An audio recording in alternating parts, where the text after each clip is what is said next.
So I just realized that my thingy was on the whole time, so we're just gonna film that all over again. Hello and welcome back to Wine Reform.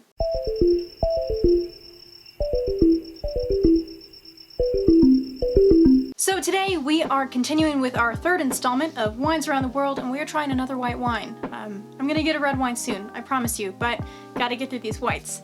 So today we are headed to Spain. We are trying a 2019 Burgáns Albariño from Rías Baixas, more specifically from Val do Salnés in Rías Baixas. Alvarinho. It's a white wine that has a lot of really neat fruity flavors from peach, melon, pineapple, and mango. And it also has some sweet florals like honeysuckle most of the time. It's often high in acidity, and it has sometimes some minerally undertone to it. Sometimes Albarinho is allowed a partial malolactic fermentation so that it can soften and age well, but most of the time Albarinho is served as a fresh, crisp young wine. So Albarinho is also known as Alvarinho in Portugal, but we are looking at Albarinho in Spain. Albarinho was born in Galicia in Spain, and it is most famous in Rías Baixas. So because of its ability to handle very, strong maritime climates, Albarinho is also grown in California, Oregon, Washington, and New Zealand. This grape also has the amazing ability to mutate and adapt to its environment. And because of this, it can often be a bit tricky to identify which white grape is Albarinho. For example, around 2009, the Albarinho in Australia undergo a lot of DNA testing, and it was actually found to be Savagnin. What ended up happening was back in 1989, the Commonwealth Scientific and Industrial Research Organization accidentally mislabeled it and propagated it, and they gave the Australians what the Australians thought was Albarinho, but turned out to be Savagnin. So in 2012, all Albarinho was tested, and if it was found to be Savagnin, then the Australian winemakers had to change that label. So more confusion because Albarinho seems to be really tricky. Albarin is another white grape from the northwest of Spain, and it used to be thought to be the same grape as Albarinho, just a different name, and it underwent DNA testing, and they found that nope, it's distinctly different. Also, Alvarinho in Portugal is Alvarinho, but if you see Alvarinho Lilás of Madeira, then that's also distinctly different. So let's go back to Rías Baixas. Rías Baixas has 5 subzones, and those are Ribeira do Ulla, Val do Salnés, Sotomayor, Condado do Teia, and O Rosado.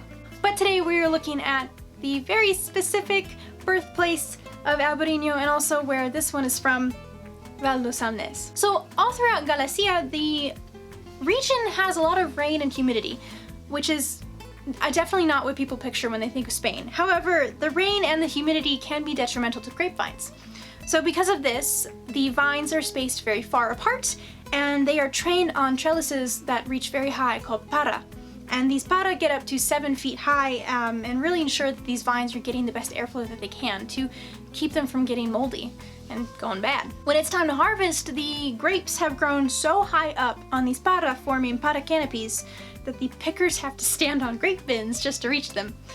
Some vineyards are using a European method called espaldera, but the traditional method in this area is the para. So all throughout Rías Baixas, the grape yield is very low, and they deliver these grapes to the wineries as soon as they pick them. And once they do that, they are transferred to a temperature-controlled environment in order to start that fermentation as soon as possible. To add even more of a seal of approval to these wines, all the wines in Rías Baixas have to be approved by the Consejo Regulador. Basically, the Consejo Regulador does regular inspections of vineyard and cellar and bottle to ensure that the proper methods are being used and that the wine that's going out to be sold, that's going to have the name Rías Baixas on it, is actually representing what they want people to see, what they want people to taste. So this 2019 Burgáns Albariño from Rías Baixas, more specifically Val do Salnés, does have that Consejo Regulador seal of approval.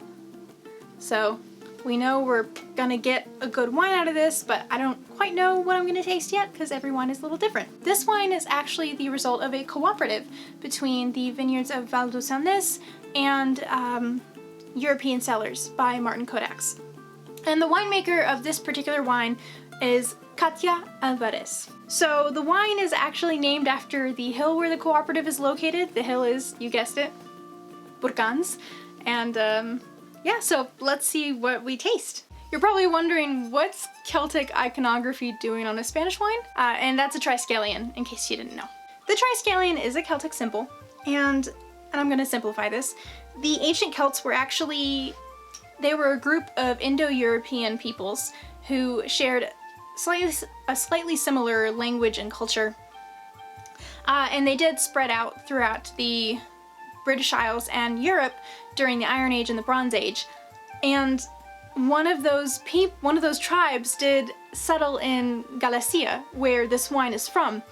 So there is some Celtic roots in that area of Spain. So yes, it's not that strange to see a triskelion on a Spanish wine, because there's Celtic influence in Spain. Learning aside, let's evaluate.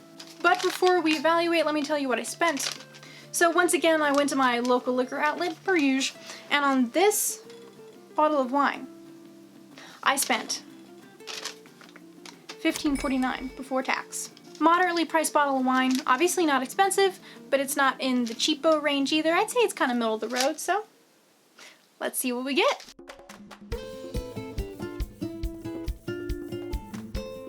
So I have slightly readjusted the camera so you can see what we're doing. The first thing we do when we evaluate a wine is we look at it. So let's go ahead and give it a little pour.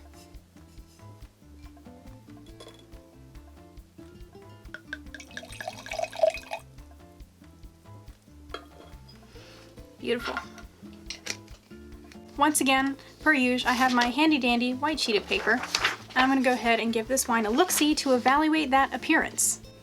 So, kind of like the last couple of wines, this wine is so pale.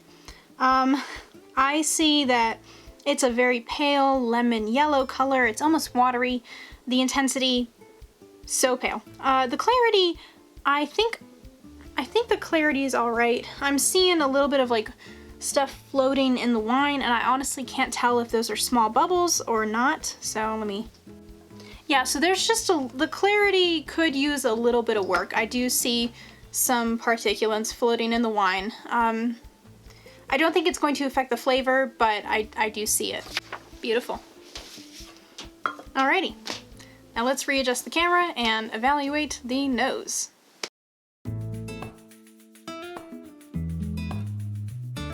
Now that we have evaluated the appearance of the wine, we are going to go ahead and evaluate the nose. And that means we're going to give it a sniff. So let's go. Okay, so I'm getting, right off the bat, I'm getting the citrusy notes first. So I'm definitely getting lemon. I'm getting a bit of an unripe pear kind of quality to it because it's unripe pear. And I am getting the minerality in the form of salt, a bit briny. And in terms of any floral, it actually came through as a bit like freesia, which was kind of cool. So I'm getting citrusy fruits, unripe pear, brine, and freesia. Very interesting nose. I'm intrigued.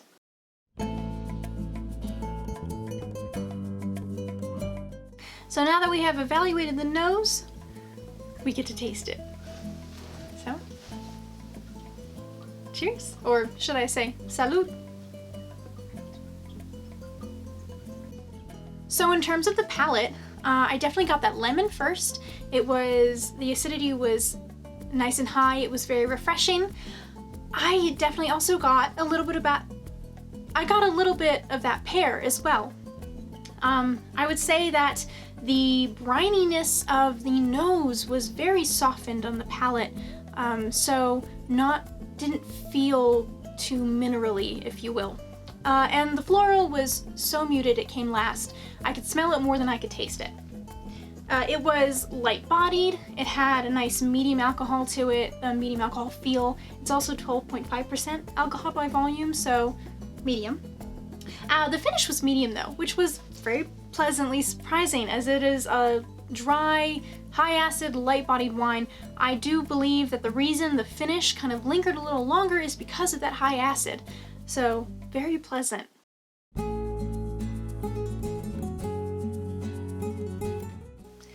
I do think that this wine is probably not going to be, especially because of the price, I don't think it's the truest expression of Albariño out there, but I do find it really good. I think it is a very good quality. It has its place. It is because of its acidity, its light-bodiedness, its sort of lemony sort of flavor. I can see this working very well with a lot of vegetarian dishes. So vegans and vegetarians, this would go really well with a lot of your food. And I think it would also pair very well with seafood because seafood is very light. So any of those summer meals, it definitely is a sunshine drinking wine, and I quite enjoyed it. I highly recommend everybody check out an Albariño, and yeah, make sure to get one from Rías Baixas because if it's got their seal of approval, I think it's gonna be pretty good. I can see myself pairing this wine with an avocado salad. I think that would be so good. Oh my gosh. I also just love avocado. Or any sort of like zoodles. If you've seen like a zoodle dish where the zucchini noodles, I think this would also be really good with that. And I think it would work very well with some sort of maybe a lunch dish with a multigrain bread and like arugula and, you know, some good, you know, salt and vinegar and all that good stuff. So good. So yeah, I would pair it with that kind of food for sure. I would not pair it with sweet foods though. I do not think it would complement your sweet foods very well. I can see myself enjoying this kind of like the last wine. I can see myself enjoying this in sunshine. I think I just crave sunshine and summertime. But yeah, if I could go to the beach, I would take this wine with me. If I could go spend time in a really pretty garden, I would take this wine with me.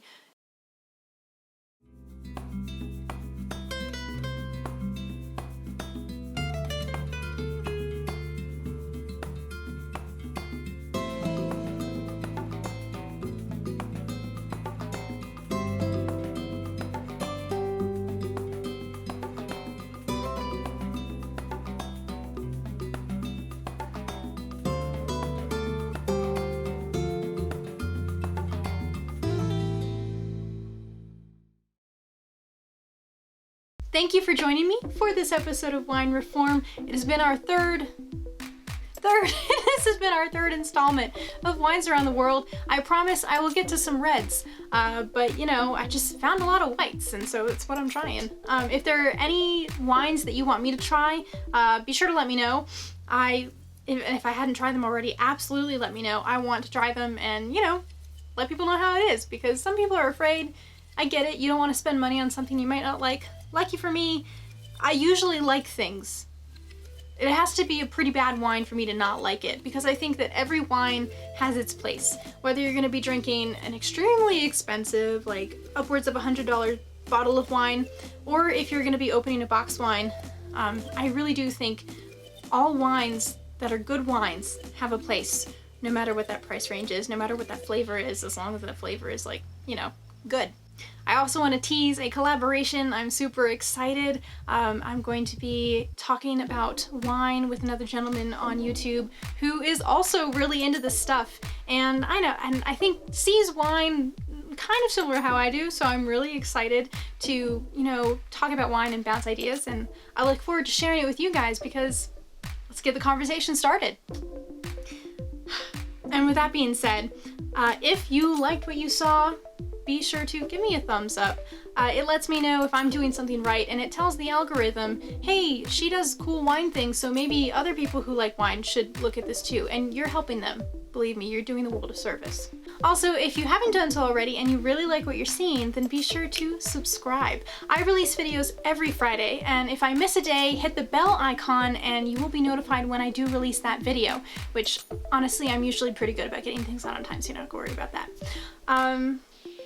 Yeah, so with that being said, it has been a pleasure, and I will see you guys next week. Bye-bye.